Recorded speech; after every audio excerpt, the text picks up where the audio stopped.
Mesdames, Messieurs, bienvenue sur la 10e rue Télévision. Nous sommes là dans le cadre de notre émission, de votre émission Entreprendre. Entreprendre, une émission essentiellement consacrée à la promotion de l'entrepreneuriat. Bien entendu, Entreprendre se veut un cadre d'expression de jeunes entrepreneurs pour nous expliquer comment l'idée leur est venue pour mettre en place de start-up ou encore de projets, des unités de production. Sachant aussi également qu'on ne peut pas être un bon entrepreneur sans connaître les notions essentielles en la matière.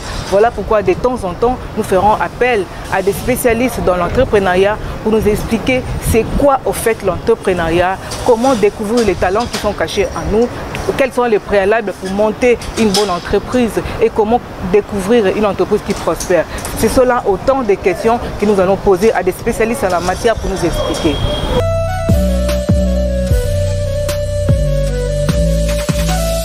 Docteur Sofodi, bienvenue sur la 10e rue Télévision. Nous sommes là dans le cadre de notre émission Entreprendre. Vous êtes médecin et puis président cofondateur du start-up Kobika. Dites-nous un peu pourquoi le start-up Kobika. Merci beaucoup Madame Nadine. Merci beaucoup Madame Nadine. Merci à 10e rue pour l'invitation. Pourquoi la start-up Kobika? La start-up Kobika a pour but de trouver des solutions aux problèmes et permettre à des jeunes de présenter le meilleur d'eux dans plusieurs domaines. Notre start-up Kobika est une start-up à la fois médicale, agroalimentaire, piscicole et agricole.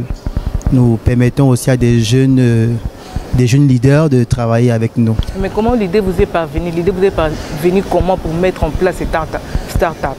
L'idée nous est parvenue parce que nous nous sommes rendus compte que seul, on n'avance pas, unis, on avance. Et étant unis, on s'est rendu compte que nous avons différents potentiels. Nous avons des médecins, des infirmiers, des ingénieurs, des programmateurs, des agronomes.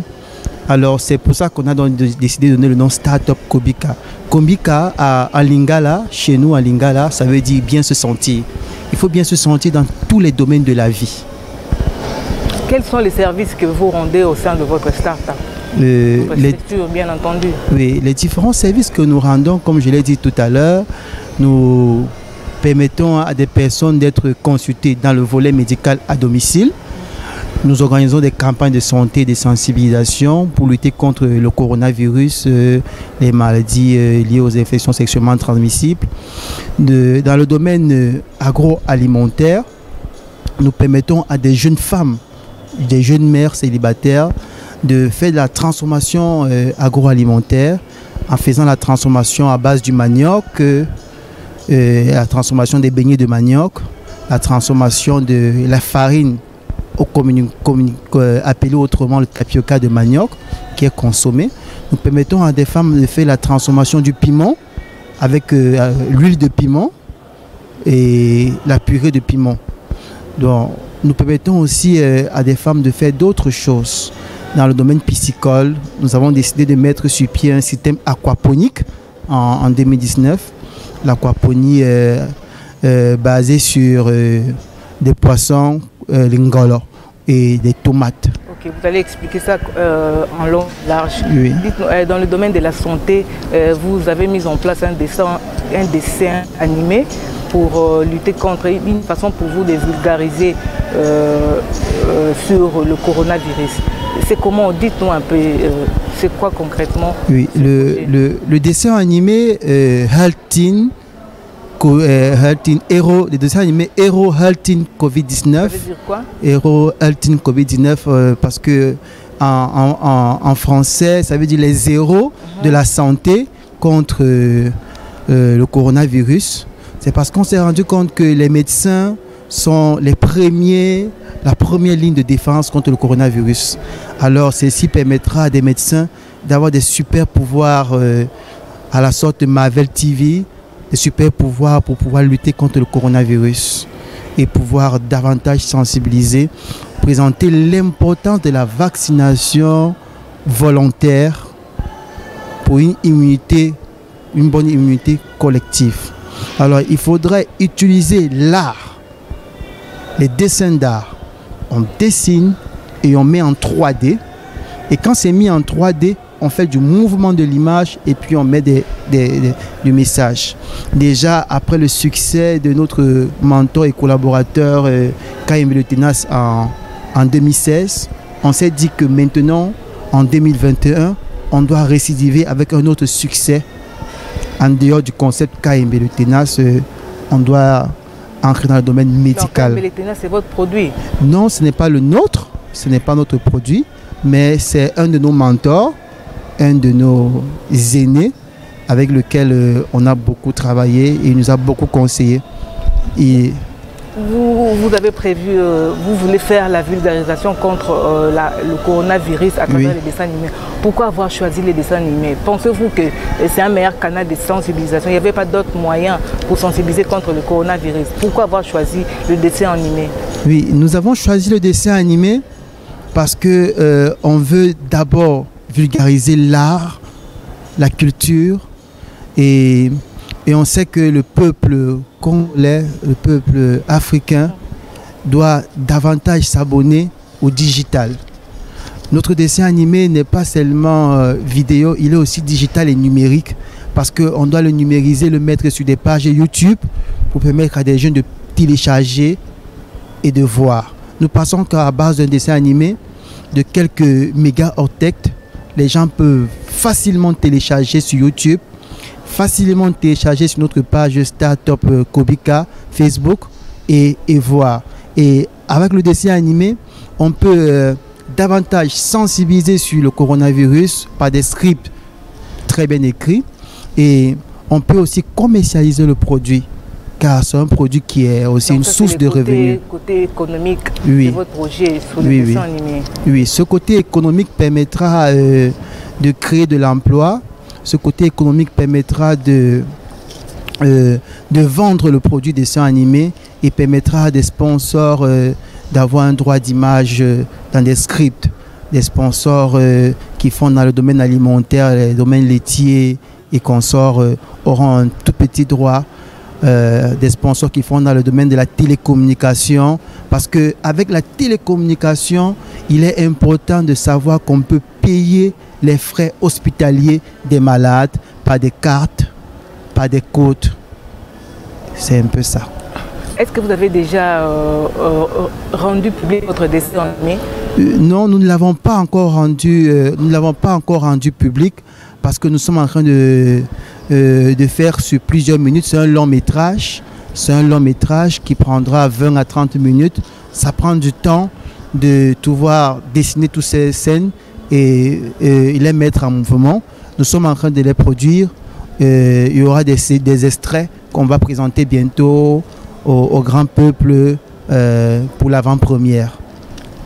Docteur Sofoni, en dehors de la médecine, vous évoluez aussi, comme vous l'avez dit tantôt, vous évoluez dans l'agroalimentaire, l'agriculture, vous faites l'agriculture bio, la pisciculture, l'élevage et l'aquaponie. Dites-nous un peu quelle est la différence entre tous ces termes-là. L'agriculture bio, ça veut dire quoi? La pisciculture et puis l'aquaponie. Il y a une différence dans chaque chose que vous avez citée. Parce que l'agriculture bio est une agriculture qui se fait de façon biologique, comme ça se dit facilement. On plante l'aliment dans le sol, mais on n'utilise pas des engrais chimiques et des pesticides chimiques. Ça, c'est l'agriculture bio. La pisciculture bio, elle se fait dans des étangs. Dans des étangs, comme vous voyez là, dans des étangs, dans des rivières canalisées. Et l'aliment du poisson est un aliment bio. Ça, c'est la pisciculture. Et l'aquaponie que nous préférons mettre en exergue davantage, ça se fait dans des bacs de façon hors sol. C'est un système aquaponique qui relie à la fois la pisciculture des poissons, l'ingolo, ou alors des tomates de façon liée, de sorte que l'engrais des tomates provient de l'eau des poissons et les tomates donnent aussi de l'oxygène aux poissons. Donc c'est un système lié qui va au même moment. Et nous pensons aussi que l'aquaponie est mieux parce que la production est accélérée. En 2 mois, 2 mois et demi, on a déjà une très bonne rentabilité. Des poissons de 1 kg. On a déjà des tomates fraîches, bio. Donc, et l'aquaponie peut se faire partout. Donc c'est ça les avantages. Les avantages. Ça peut se faire partout, moyennant ce que vous avez comme financement. Et ça peut se faire à toute saison, à tout temps. Et il n'y a pas d'intempéries sociaux. Il n'y a pas de prédateurs qui viendront attaquer vos poissons. Donc, et le contrôle y est, au jour le jour. En dehors de ce que vous avez dit, là, vous travaillez aussi dans la promotion de l'entrepreneuriat de femmes. Vous faites ça concrètement dans ça. Concrètement, qu'est-ce que vous faites auprès de ces femmes-là? Dans la promotion de l'entrepreneuriat des femmes, je vais devoir augmenter le volume. On apprend à des femmes à être des femmes leaders. On apprend à des femmes, soit des mères célibataires, soit des jeunes femmes, à être entreprenantes. On aide des femmes à faire le business plan. On aide des femmes à faire le business plan parce que tu peux avoir l'idée de faire du commerce, mais quand tu n'es pas encadré, très bien encadré, tu feras faillite. Alors nous encadrons ces femmes, nous leur offrons des business plans, nous définissons les buts et objectifs et nous avons du très bon succès. Rendez-vous compte qu'avec 300 $, une femme peut faire le Malewa, comme on dit chez nous, un petit restaurant, takeaway, et réussir. Et une femme qui a 1000 $ décide de faire un restaurant et elle échoue. Pourquoi? Parce qu'elle n'a pas eu des conseils. Elle n'a pas eu des coachs. Donc nous sommes des coachs pour ces jeunes femmes-là. Et mieux encore, on permet à des femmes de compétir. On permet à des femmes de compétir. Par exemple, au concours d'une société au Poésam Orange 2021, qui est une compétition nationale, on a des femmes qui ont eu à compétir. Ils ont remporté aussi des... Non, les résultats n'ont pas encore été donnés, mais elles sont déjà probablement en demi-finale ou en finale. Donc on permet à des femmes de compétir parce que pour nous, il faut valoriser l'autonomisation de la femme. Concrètement, ces femmes-là ont déjà produit quoi? Elles ont déjà produit leur premier produit en aquaponie. Elles ont déjà produit leur premier produit en aquaponie en 2019 avec nous. Elles ont déjà produit. Elles ont déjà produit leur première farine de manioc, le tapioca, qui sont vendus dans des supermarchés, que je ne vais pas citer tous les noms. Elles ont déjà produit cela. Il y a une actuellement qui est en train de se préparer pour faire des saucissons, des saucisses de façon originale. Je ne donnerai pas toutes les marques et tous les styles pour éviter qu'on vole toutes nos idées. C'est un peu ça. Mieux encore, notre start-up ne se limite pas à cela. Notre start-up est aussi dans le digital médical, avec des applications médicaux ou des applications informatiques et numériques. Actuellement, pour lutter pour protéger l'environnement, on est en train de travailler sur une application, le Smart Clean. Le Smart Clean. C'est quoi Smart Clean? Smart Clean, clean en anglais veut dire propre. Veut dire propre, tout ce qu'on a bien dans Dako. Et le Smart Clean est une application intelligente qui permettra à la communauté urbaine, qui permettra à ceux qui font le service Kinbobeto dans la ville de Kinshasa et dans d'autres villes d'être plus rentable. Donc l'application est intelligente, elle est mise dans des bacs et lorsque tu mets la saleté, à distance, on se rend compte déjà dans le serveur que le bac numéro 1 qui est à la Gombe est déjà en train de se remplir pour éviter que les saletés débordent. C'est un peu ça, pour éviter que les saletés débordent. Ou alors le bac qui est à Lemba est déjà en train de se remplir. Ainsi de suite, on peut aller retirer et libérer donc de façon intelligente. Docteur, avec tout ce que vous faites là, quels sont les buts poursuivis en faisant tout cela, en encadrant, en proposant des applications médicales, quels sont les buts poursuivis dans tout cela? Qu'est-ce que nous gagnons? Oui, les buts poursuivis. Les buts poursuivis. Pour nous, notre but premier, c'est de rendre le monde meilleur. Rendre le monde meilleur. C'est pour ça qu'on dit toujours dans nos citations, dans toutes nos lettres, ensemble, rendons le monde meilleur. Sentons-nous à l'aise partout. Nous voulons rendre le monde meilleur et nous voulons que les personnes qui sont avec nous se sentent à l'aise. Et nous invitons tous les partenaires, tous les sponsors de penser à Kobika, à la maison Startup Kobika, et nous remercions 10e rue. Docteur, vous aidez aussi les jeunes, vous êtes dans le conseil, vous aidez les jeunes dans la réalisation de business plan. Ça se passe comment avec ces jeunes-là déjà? Avec des jeunes que nous aidons, ce sont des jeunes qui appartiennent soit à des organismes non gouvernementaux, à des ONG, soit ce sont des jeunes désœuvrés que nous aidons. Et pour un rien, nous le faisons. Pour un rien, de façon symbolique, nous leur permettons d'avoir un bon business plan. Nous les encadrons parce que je peux te donner le business plan et c'est fini. Mais non, on ne se limite pas à te donner le business plan. On t'encadre, on donne des conseils marketing pour que le jeune puisse réussir. On dit à un jeune, sois déterminé, sois engagé, dis-toi que c'est ton année et dis-toi que ce produit que tu présentes est de l'amour pour ce que tu fais, ça va réussir. C'est notre conseil fétiche à tous les jeunes. Est-ce que déjà les jeunes que vous avez encadrés là ont déjà récolté des succès ou bien obtenu des financements? Les financements des organismes, non, pas encore. Certains sont encore en train de se débrouiller avec leurs moyens de bord. Et il n'y a pas encore eu de grand financement ou de financement par rapport à nos produits qui sont des produits innovateurs.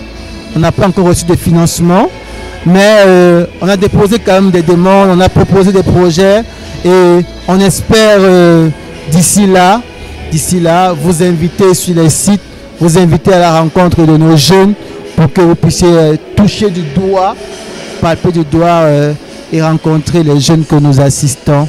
C'est un peu ça. Et si nous avons du financement, nous pouvons, à base de ce financement, encadrer plusieurs jeunes et créer de l'emploi pour plusieurs jeunes. Le dernier mot, quel est le message que vous lancez alors aux décideurs, à ceux qui financent l'entrepreneuriat de jeunes? Oui, le dernier mot que nous lançons à ceux qui financent les jeunes, de penser à la start-up Kobika, qui est une start-up médicale qui fait dans le high-tech médical, qui fait dans le digital médical et qui fait dans l'agroalimentaire. Nous avons des produits innovateurs et nous sommes disposés à travailler de façon transparente avec tous les sponsors et tous les sponsors qui viendront vers nous. Et nous sommes aussi disposés à offrir une meilleure image à nos sponsors parce que c'est du gagnant-gagnant. C'est un peu ça. Confiance. Oui, entièrement. Vous pouvez entièrement nous faire confiance. Entièrement. Merci beaucoup, docteur. On se retrouvera prochainement pour peut-être découvrir, palper du doigt ce que vous avez déjà fait pour que le téléspectateur soit édifié. Merci. Oui. Merci encore. Merci à 10e rue de nous avoir invités. Merci au promoteur de 10e rue parce que nous savons aussi que vous permettez à des jeunes d'éclore et sincèrement merci. Merci au chef de l'État pour tout ce qu'il fait pour la jeunesse. Merci. Mesdames, Messieurs, vous avez vite compris que nous sommes arrivés à la fin de notre émission Entreprendre. Prenons rendez-vous pour le prochain numéro et à très bientôt.